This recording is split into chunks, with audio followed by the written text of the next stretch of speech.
Nazism history का third chapter आप लोगों का, Nazism and rise of Hitler. इस चैप्टर से स्टार्ट करेंगे।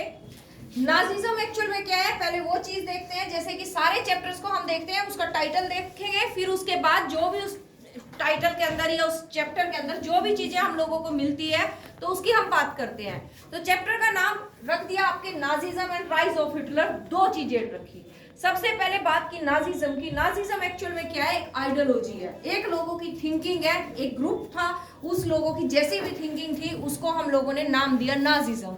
जैसे आज हम डिफरेंट पॉलिटिकल पार्टीज की बात करते हैं तो उस ग्रुप में जितने लोग होते हैं उनकी जैसी आइडियोलॉजी होगी उसके अकॉर्डिंग उसका नाम है। सेकेंड नंबर पे rise of Hitler. Hitler Adolf Hitler, सब लोग उस नेम से फेमिलियर है। जो भी आपको कभी कभी आपके स्कूल टीचर, बहुत स्ट्रिक्ट टीचर दिख जाते हैं, बोल देते हो हिटलर है। कोई आपके फैमिली में कोई रिलेटिव होता है उसको भी बोल देते हो बड़ा हिटलर जैसा बिहेव कर रहा है। उससे मतलब क्या है कि आपकी सिमिलरिटी ढूंढ रहे हो किसी स्ट्रिक्ट पर्सन के अंदर या किसी बहुत ज्यादा क्रूर पर्सनैलिटी के अंदर आप लोगों ने देखा। तो ऐसे ही हम इस एडोल्फ हिटलर एक्चुअल में क्या था वो इस पूरे चैप्टर में देखते हैं। बट अब पूरी स्टोरी के अंदर या पूरे चैप्टर में कोई एक कैरेक्टर तो नहीं होगा, क्योंकि हम लोग पहले ही बोल रहे हैं नाजिज्म एक आइडियोलॉजी है, एक ग्रुप है जिसके लोगों की सेम आइडियोलॉजी के साथ काम करेंगे। और वो आइडियोलॉजी क्या थी, सुपीरियर रेस की। वो अपने आप को सिर्फ सुपीरियर लेके चले थे उसकी बात। तो सबसे पहले कुछ मेन कैरेक्टर्स देखते हैं। मेन कैरेक्टर्स में अपने पास हम लोगों ने एक नाम लिया जिससे सारी हिस्ट्री चेंज होगी जर्मनी की, Hindenburg president of Germany. Germany के जो प्रेसिडेंट थे वो कहीं ना कहीं हिटलर की आइडियोलॉजी से काफी इंप्रेस थे। हिटलर ने जो काम किए, हिटलर की जो थिंकिंग थी उससे इंप्रेस थे। एक अच्छे ऑरेटरी स्किल्स आपके हिटलर के पास थी, तो जिसकी वजह से आपके जर्मनी के अंदर इलेक्शंस हुए। इलेक्शंस के बाद एक हाईएस्ट पोस्ट होती है जर्मनी के अंदर जिसको बोलते हैं चांसलर। तो आपकी चांसलर की पोस्ट हिटलर को आपके हिडनबर्ग ने ऑफर कर दी। और जब ये पोस्ट ऑफर हुई उसके बाद हिटलर के पास पावर आई और उस पावर ने बहुत सारे चेंजेस कंट्री में स्टार्ट किए। जोसेफ गोब्बल्स जो थे आपके, इसको बोलते हैं कि ये हिटलर का राइट हैंड था। राइट हैंड मतलब कि जो भी काम करता था हिटलर इसकी एडवाइजरी के साथ करता था, इससे बातचीत करके करता था। तो इसको गोब्बल्स को बोल दिया कि वो प्रोपेगेंडा मिनिस्टर, यानी पूरी स्ट्रेटजी जो आपकी रेडी करता था कंट्री में जैसे चेंजेस आएंगे, वो कौन था, गोब्बल्स था, राइट हैंड ऑफ हिटलर। मैं ऑलरेडी आप लोगों से बात कर चुकी हूं। देन हैजनर साक, इस करेक्टर का भी एक अच्छा खासा रोल रहेगा आपके पास। हैजनर साक की बात करते हैं। जर्मन इकोनॉमिक्स था, बैंकर भी था और फाइनेंस मिनिस्टर ऑफ हिटलर। एक इकोनॉमिस्ट था, जर्मन बैंकर भी था और आपके हिटलर की आइडियोलॉजी से इंप्रेस होके उसकी नाजी पार्टी को भी ज्वाइन करता है। और वो क्या था, हिटलर का फाइनेंस मिनिस्टर के जैसे काम करता है। को founder of the German democratic party, आपकी जर्मन डेमोक्रेटिक पार्टी जो थे उसकी फाउंडेशन में भी इसका इंपॉर्टेंट रोल था। साथ में ही वो क्या करता है, उसने स्लोगन दिया था during the economic crisis, full production full employment. Economic crisis आया तो उस टाइम पूरे जर्मनी के जो यूथ था किसी के पास कोई वर्क नहीं था। ऑलरेडी जो इन्वॉल्व थे वर्क में उनकी भी सबकी सेविंग खत्म होती है। तब उन लोगों को अट्रैक्ट करने के लिए आरती कुछ बोलता है। बोलता क्या है, उसने बोला कि फुल प्रोडक्शन फुल एम्प्लॉयमेंट, आप मेरे लिए काम करके दो, मैं बदले में आप लोगों के लिए क्या करूंगा, आपको एम्प्लॉयमेंट प्रोवाइड करूंगा। इतना ज्यादा जॉबलेस लोग थे, इतना उन लोगों के पास इकोनॉमिक क्राइसिस थी कि वो अपने नेक के अंदर एक बेल्ट पहन के खड़े होते थे और उसको बोलते थे कि I am ready to do every work, कुछ भी काम करवाओ, कुछ भी उनसे करो। वो इतने बेचारे उस टाइम पे इकोनॉमिक क्राइसिस से फाइट कर रहे थे।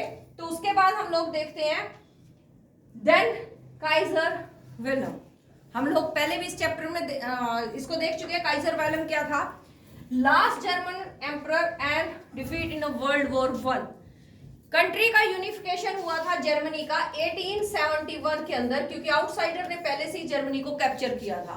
और उस जर्मनी को जब यूनिफाई किया तो 71 के अंदर उसको यूनिफाई करने के बाद जो इन लोगों के पास कौन आया, एक काइजर, यानी जर्मन के अंदर जो आपके किंग हो गए, उसके लिए वर्ड यूज हुआ काइजर विलेम सेकेंड, वो आपका जर्मनी का लास्ट एम्परर था। उसके बाद या तो डिक्टेटरशिप आएगी या डेमोक्रेसी आएगी जर्मनी के अंदर। ऑटो वन बिस्मार्क, वैसे आपको इसकी नीड नहीं थी, फिर भी पता होगा जिस टाइम हम लोगों ने जर्मनी को यूनिफाई किया तब आपके ऑटो वन बिस्मार्क ने मेन रोल प्ले किया था जर्मनी को यूनिफाई करने के लिए। इसकी हम बात क्यों कर रहे हैं, ऐसा बोला गया है कि पूरे जर्मन सिविलाइजेशन के पास 3 टाइप के राइच आए थे। राइच मीन एम्पायर आया था। 3 राइच में उसके पास जो 3 राइच थे आपके, राइच मीन एम्पायर,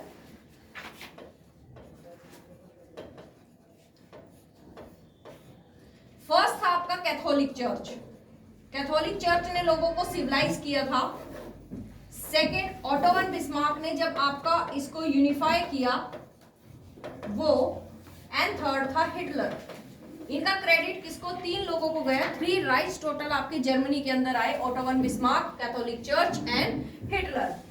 देन बोलते हैं कि नवंबर क्रिमिनल्स, कुछ लोगों को आपकी हिस्ट्री के अंदर, जर्मन हिस्ट्री में नवंबर क्रिमिनल्स का नाम दिया है। नवंबर क्रिमिनल्स में 3 तरह के लोग थे, वो थे सोशलिस्ट, डेमोक्रेट्स, कैथोलिक।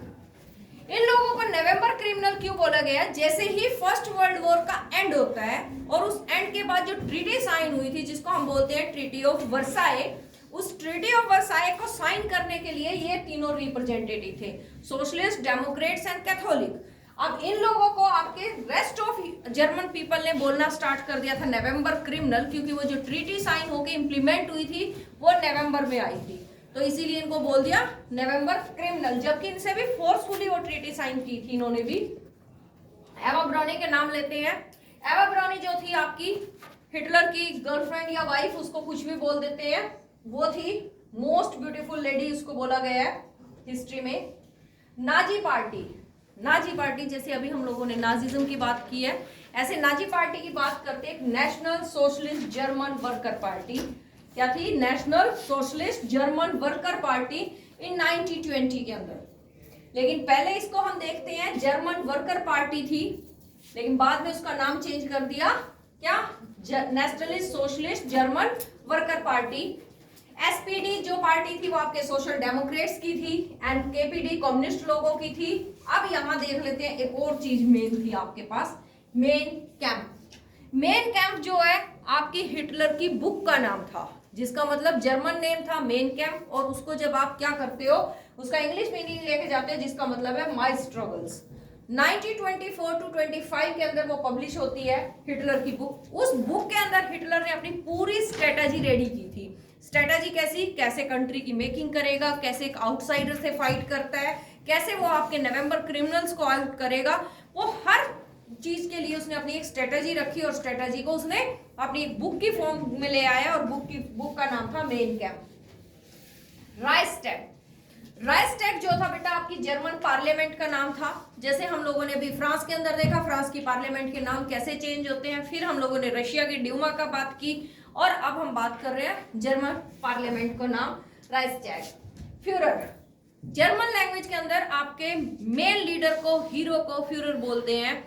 तो इसमें लीडर की बात करते हैं, क्योंकि जर्मन लोग थे, जो नाजी लोग थे, वो हिटलर के लिए हमेशा ऐसे ही बोलते थे, माय फ्यूरर, ठीक है, उनको सैल्यूट करने का उनका ये तरीका था, ऑनर करने के लिए। Third Reich establish by the Hitler by Holocaust genocide. Holocaust genocide, जब मास किलिंग आप कर रहे हो, इस तरीके से उसने क्या किया था कि आपके ज्यूज को, जिप्सीज को, सबको कंट्री से आउट करने के लिए उनको किलिंग स्टार्ट की थी, उसको थर्ड राइच एस्टेब्लिश किया था। डार्विन, साइंस से हो आप लोग सबको पता ही है कि डार्विन और हर्बर्ट स्पेंसर क्या थे। डार्विन जो थे नेचुरल साइंटिस्ट थे, नेचुरल साइंटिस्ट जिन्होंने थ्योरी दी थी उन्होंने किसकी, बेस्ट, सर्वाइवल फॉर बेस्ट, जो भी बेस्ट होगा वही सर्वाइव करेगा। बट अपने हिटलर ने, उसने उन लोगों ने दी थी प्लांट पे आपकी थ्योरी और एनिमल्स पे, लेकिन अपने हिटलर ने ह्यूमन बीइंग के ऊपर ये थ्योरी इंप्लीमेंट करके कर दिया कि जो बेस्ट होगा वही सर्वाइव करेगा। मतलब उन्होंने ज्यूस को या जिप्सीज को किल करना स्टार्ट कर दिया हर्बर्ट स्पेंसर और आपके डार्विन की थ्योरी के बाद।